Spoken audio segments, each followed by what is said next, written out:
This is the foldable for section 6.6, and we're going to fold it in towards the center like this.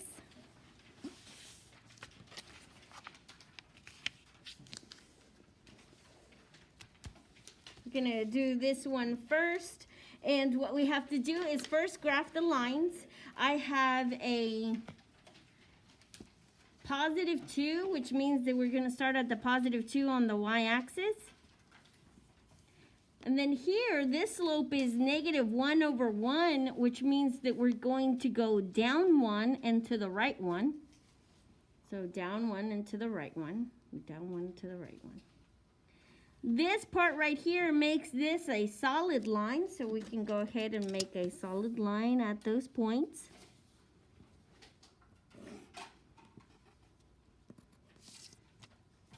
And then it says greater than, and greater than means we shade the top. So we've done this before. So what's the difference between this section and the section that we did before is that we have 2 lines on one graph.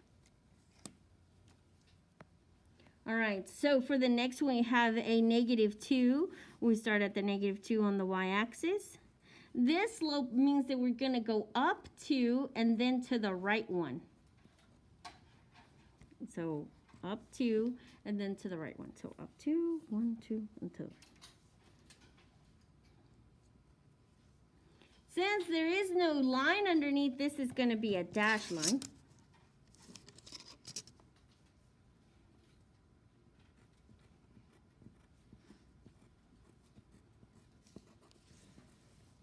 And since it's less than, it's the stuff below it. So what I tend to focus on is on the y-axis. Below would be this section right here. The example I like to give also for this answer is that this first line gave me the area that's my mom's land, and then the land underneath it is my dad's land. What do I get? Is their intersection. That will be my inheritance. That will be my land. So let's talk about this. Do I get that dotted line right here? No. Nope. Do I get this fence that's solid? Yes. Well, some possible solutions. We got, obviously, in the shaded region. That would be 1, 2, 3, 4, 2. We have an answer on the solid line, which is 1, 2, 3, -1. But remember, it cannot be part of this dashed line. Okay, let's try it again. We have these 2 equations. Remember, this one is a vertical line, like this, and this one would be a horizontal line. So it's something that you can choose to memorize, but what I told you is to make a little table. This says go to the x at the -1, and this is a vertical line. Oops. And I was drawing at a solid line, but that's incorrect because there is no line underneath. This has to be a dashed line. So remember, if you don't remember how to draw these lines, what I suggest that you do is come up with some values, and it's telling you what x is. So this is just a side note. It tells you x is -1, and you make up the values of the y. So you just make it up. And that also can give you the line correct.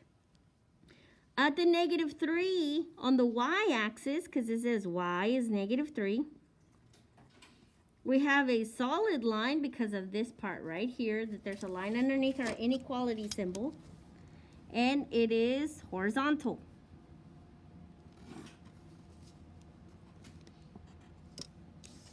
Oh, and I forgot to shade, so let's go ahead and shade. On this one, it says greater than. That would be all of this. Now, I gotta tell you, some students want to cheat me out of my property. So this is my mama's land. And they want to stop at the x and y axis. Sorry, no, you gotta make sure that it goes to the line that you drew. And then this is my dad's property. And this says less than, so it would be the line below. What do I get? Their intersection.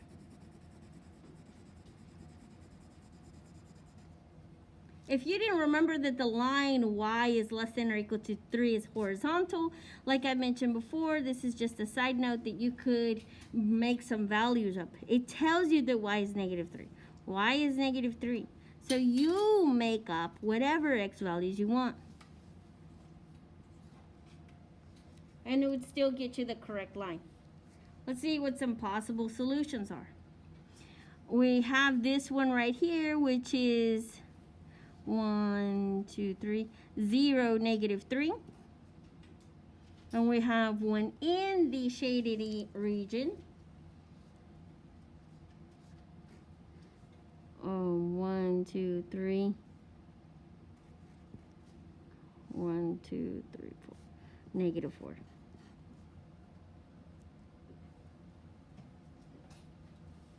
This is another possibility that's an answer, but this one right here would not be because this is a dashed line.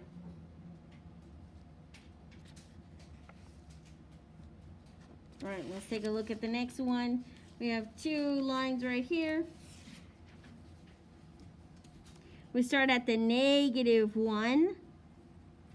And then this slope is negative 1 over 1, which means down 1 to the right 1. This tells me that it's going to be a solid line.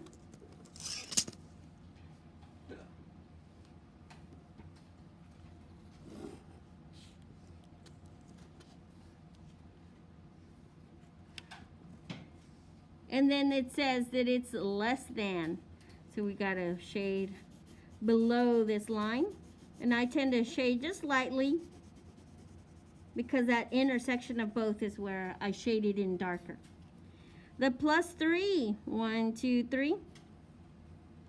Still the slope is down 1 to the right 1. Down 1 to the right 1. This is telling us it's going to be a solid line.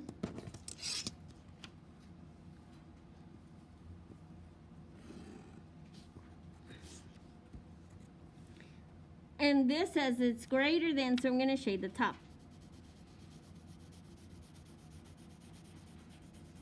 So I say that the the first line that I draw is my mom's property. The second line I draw is my dad's property. So what do they share? What am I going to get? Nothing. So that means there's no possible solutions.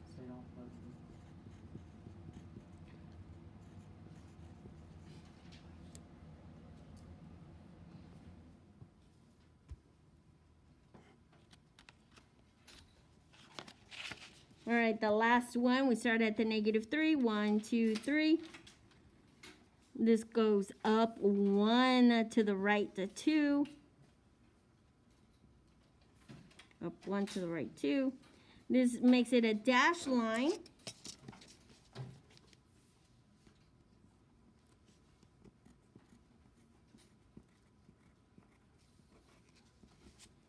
And I'm going to shade above because it says greater than. So all of this. I'm going to go to a positive 1.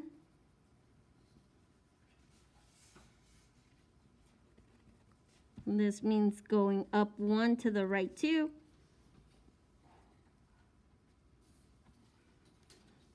Well, that would make it a solid line.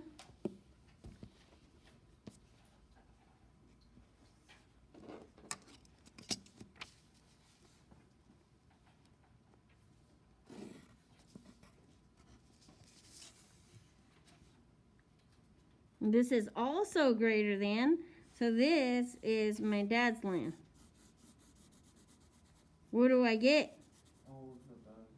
All of this, it's above.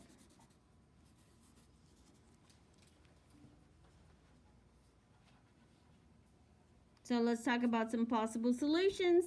That one right here that would be 0, 1. Obviously on the double shaded portion.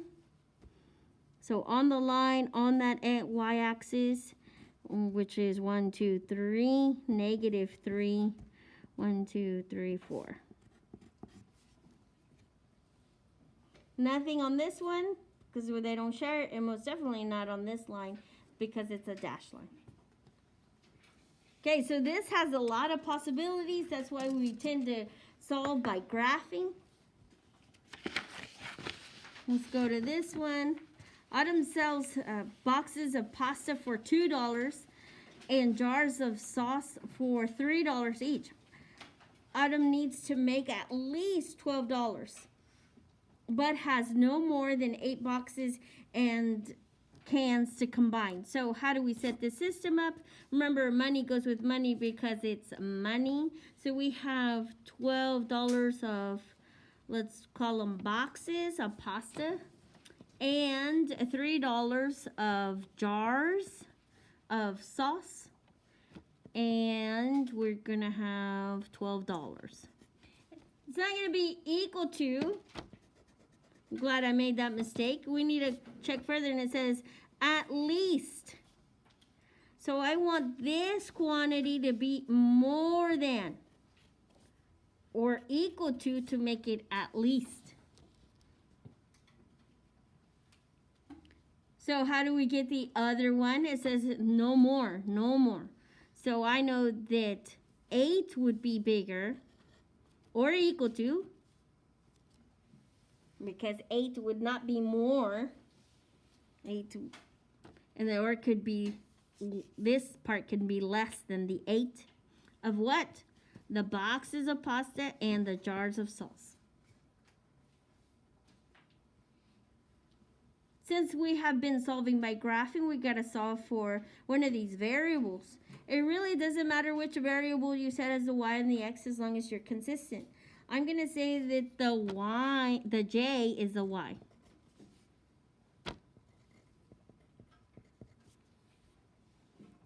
So I have 2b plus 3j is greater than or equal to 12.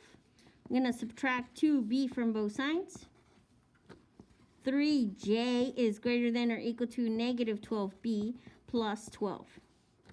Then we're going to divide by 3. J is greater than or equal to negative 2/3 b plus 4.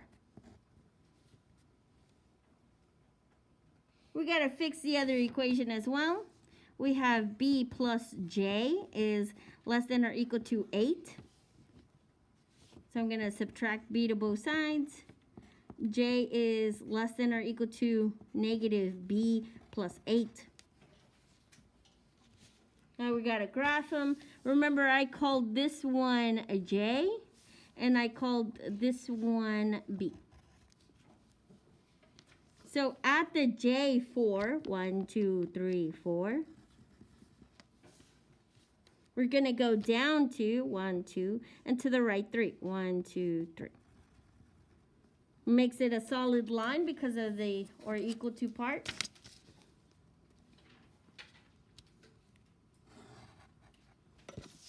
And these lines do not go past this because you're telling me that this area is negative boxes and then this area is negative jars. So it'll only be at the Y and B axis. It also says greater than, so we're going to shade above.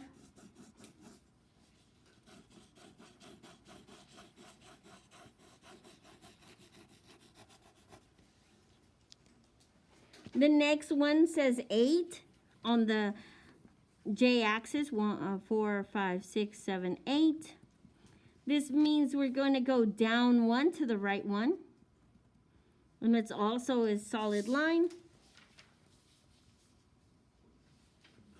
Remember, this one does not go past the Y-axis and the X-axis because it's not possible values.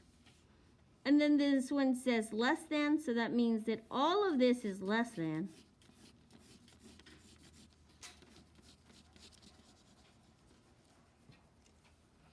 But this is the part that they have in common.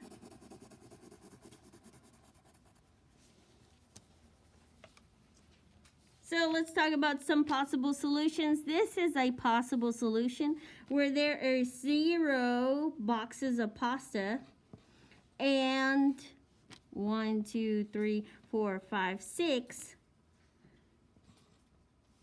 jars of sauce. Sorry. This is another possibility right there. We could have 1, 2, 3 boxes of pasta and 1, 2 jars of sauce.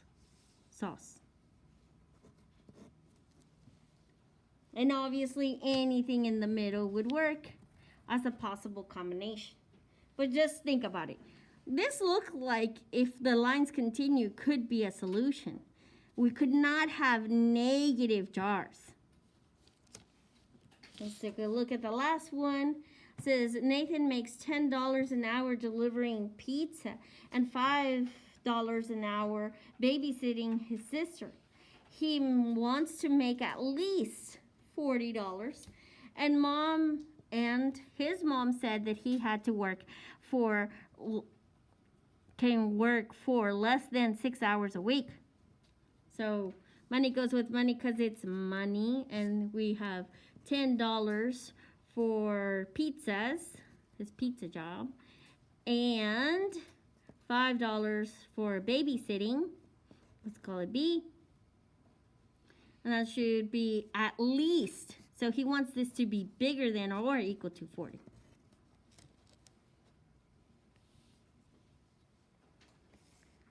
For the hours that he works at the pizza place or babysitting, less than has to be less than 6. It doesn't really matter which one you call Y or X, but we're going to call this one Y. So now I have 10P plus 5B is greater than or equal to 40, and we're going to solve for B. So minus 10P. 5B is greater than or equal to negative 10P plus 40. Then you divide by 5. B is greater than or equal to negative 2P plus 8.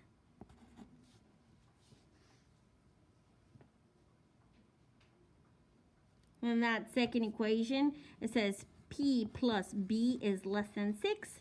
So we're going to subtract P from both sides. B is less than negative P plus 6. Remember, I want to call this one B and this one P. So the first equation, I'm at a positive 8. 1, 2, 3, 4, 5, 6, 7, 8.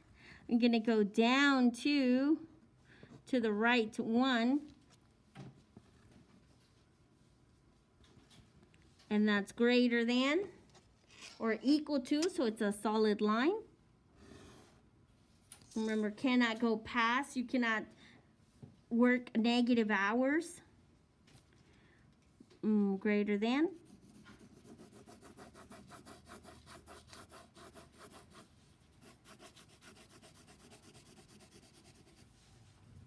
The next one is at a positive 6. 1, 2, 3, 4, 5, 6. Down 1 to the right 1. Down 1 to the right 1.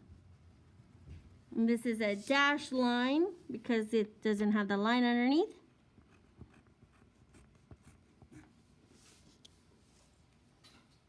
This one says less than. So at this line, you're going to go below.